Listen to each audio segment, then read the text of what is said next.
Martin Scorsese gave us one of the greatest mob movies ever made. And there's a moment in that film that people still talk about decades later. Tommy DeSimone walks into a quiet room smiling, thinking he's finally about to become a made man. For someone like him, that's the ultimate achievement. It means respect, protection, a permanent place in the mafia hierarchy. But instead of a ceremony, instead of congratulations, the door closes behind him and a gun goes off.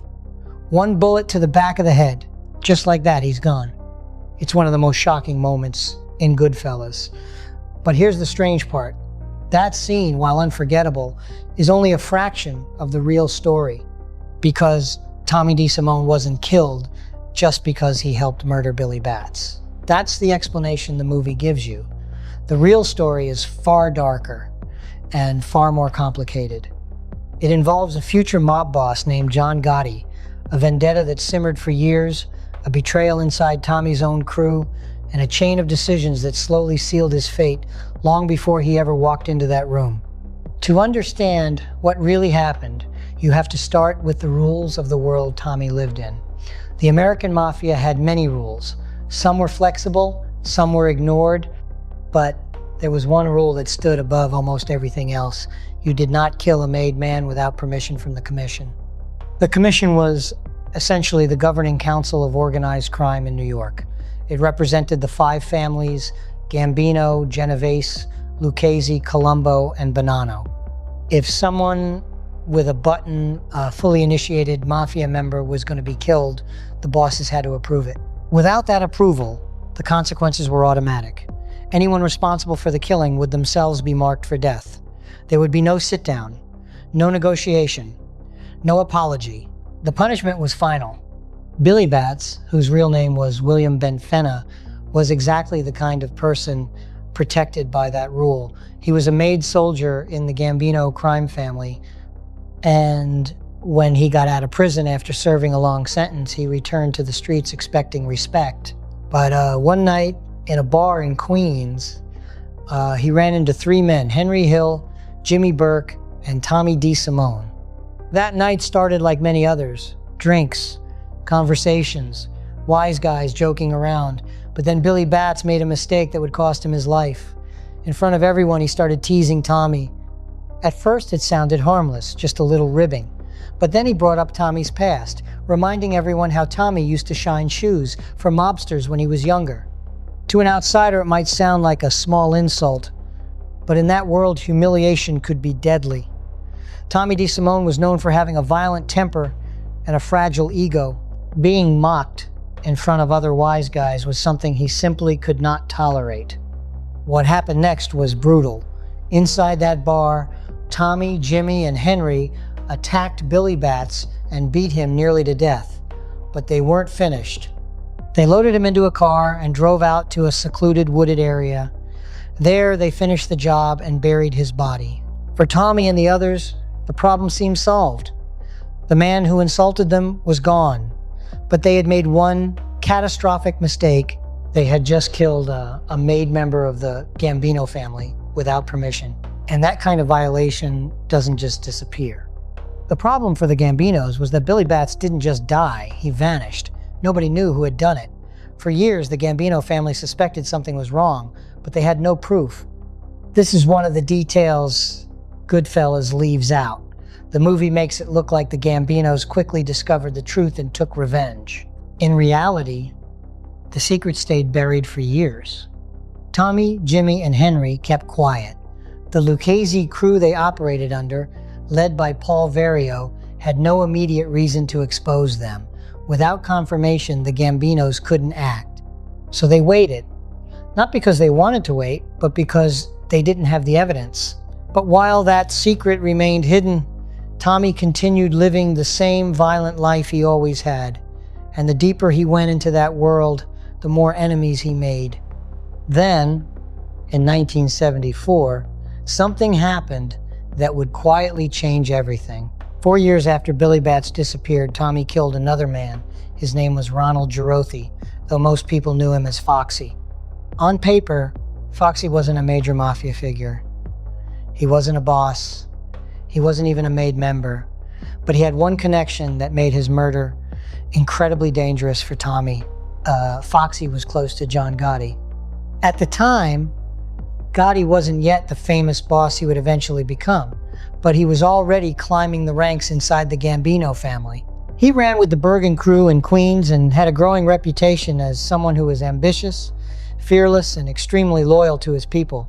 Foxy happened to be one of those people. And the reason Foxy died wasn't some complicated mafia business dispute. It was personal. Tommy had been dating Foxy's sister.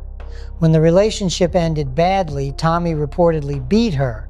When Foxy found out, he threatened to kill Tommy. Now, in the mafia world, threats were not taken lightly, but Tommy's response was immediate and brutal. The moment he heard about the threat, he went straight to Foxy's apartment. When Foxy opened the door, Tommy shot him. Just like that. From Tommy's perspective, the problem was solved. But what he had actually done was ignite a personal vendetta with one of the most dangerous rising figures in organized crime. John Gotti never forgot what happened to Foxy, and unlike many street-level grudges that fade over time, this one stayed alive. Meanwhile, Tommy kept pushing his luck. He continued committing robberies, participating in murders, and living a life of constant violence. But the deeper he went, the more attention he attracted. And then came the event that may have sealed his fate more than anything else. While Henry Hill was serving time in prison, Tommy allegedly made a move on Henry's wife, Karen Hill. According to Henry Hill's later book, Gangsters and Goodfellas, Tommy didn't simply flirt with her. He beat her and attempted to sexually assault her. Even in the mafia, there were certain lines you didn't cross. Attacking the wife of someone in your own crew was one of them. But the situation was even more complicated than that. Paul Vario, the Lucchese captain who ran the crew Tommy worked under, was reportedly having an affair with Karen Hill at the time. If that account is accurate, then Tommy didn't just cross Henry Hill, he crossed his own boss. And that changed everything. Instead of protecting Tommy, Paul Vario allegedly saw an opportunity. For years, the Gambino family had been searching for confirmation about who killed Billy Batts, and suddenly, Vario had exactly the information they needed. So he made a phone call. He told the Gambinos that Tommy DeSimone was the man responsible for Billy Batts' death. That single phone call changed Tommy's future forever. From the Gambino perspective, they now had two reasons to eliminate him. The first was the murder of Billy Batts, a made man whose death demanded retaliation. The second was the unresolved vendetta John Gotti carried over Foxy. Once those pieces came together, Tommy's fate was sealed. The only question left was when. The movie portrays Tommy's death as a quick execution. He walks into a room expecting a ceremony and is shot instantly. But the real ending was far more mysterious. On January 14th, 1979, Tommy DeSimone disappeared. Just vanished. His body was never found. There was no funeral, no grave, no official confirmation of exactly what happened. Over the years, Henry Hill told several different versions of the story. In one version, Tommy's body was taken to a junkyard and destroyed in a car compactor. Another version suggested his remains were buried near Kennedy Airport in what investigators later referred to as a mob graveyard, a location where several organized crime bodies were eventually discovered. Even the identity of the killer remains uncertain. At one point, Henry Hill claimed John Gotti himself fired the shots that killed Tommy. Other informants insisted the hit was carried out by Gambino soldier Thomas Agro. Some accounts even claimed Tommy was tortured before he died. And then there were the darker street rumors that circulated for decades, stories suggesting his body was dismembered and dumped into the ocean. Whether those details are exaggerated or not, they all point to the same conclusion. The Gambinos didn't just want Tommy dead, they wanted him erased. And there's another layer to this story that makes the real Tommy DeSimone even more disturbing than the version portrayed in Goodfellas. Joe Pesci's character is explosive and impulsive, a man who kills in sudden bursts of rage. But people who knew the real Tommy described something more calculated. According to several accounts, Tommy often carried a .38 revolver hidden inside a brown paper bag. He would approach his targets on the street holding the bag as if he had just picked up lunch from a deli. Nobody questioned a man walking down the street with a paper bag.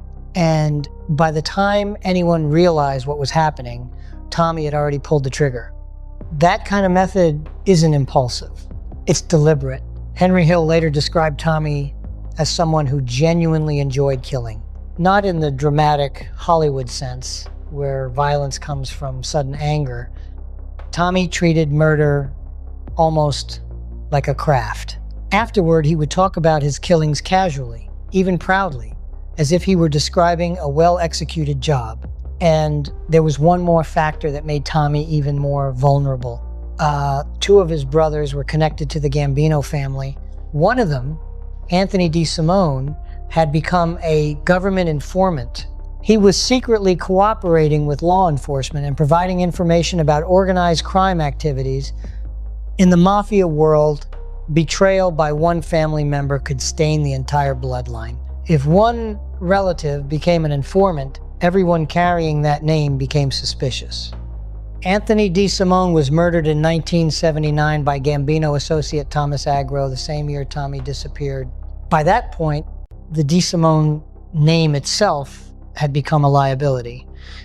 So when you add everything together, the Billy Batts murder, Foxy's death, John Gotti's vendetta, the betrayal from Paul Vario, and the suspicion surrounding Tommy's own family, the outcome almost feels inevitable. Tommy DeSimone didn't die because of one mistake. He died because every bridge around him eventually burned, and the final spark came from the one man who could have protected him. Paul Vario. Goodfellas remains one of the greatest crime films ever made, but even a masterpiece has limits. Martin Scorsese had only a few hours to tell Henry Hill's story. The real history behind Tommy DeSimone was too complex, too tangled, and too connected to real people to fully show on screen. So the movie simplified it. Billy Batts was killed, and eventually Tommy paid the price. But the truth was far darker. Tommy DeSimone was eliminated because of a decade-long chain of grudges, betrayals, and personal revenge that involved some of the most powerful figures in organized crime. John Gotti carried his hatred for years. Paul Vario allegedly sacrificed his own associate over a woman. And Tommy himself spent years walking the streets with a revolver hidden in a paper bag, making enemies faster than anyone could protect him. His body was never found. There is no grave, no marker. Tommy DeSimone simply disappeared. And the only version of him most people remember is the one played by Joe Pesci in a movie that didn't even tell half of the story.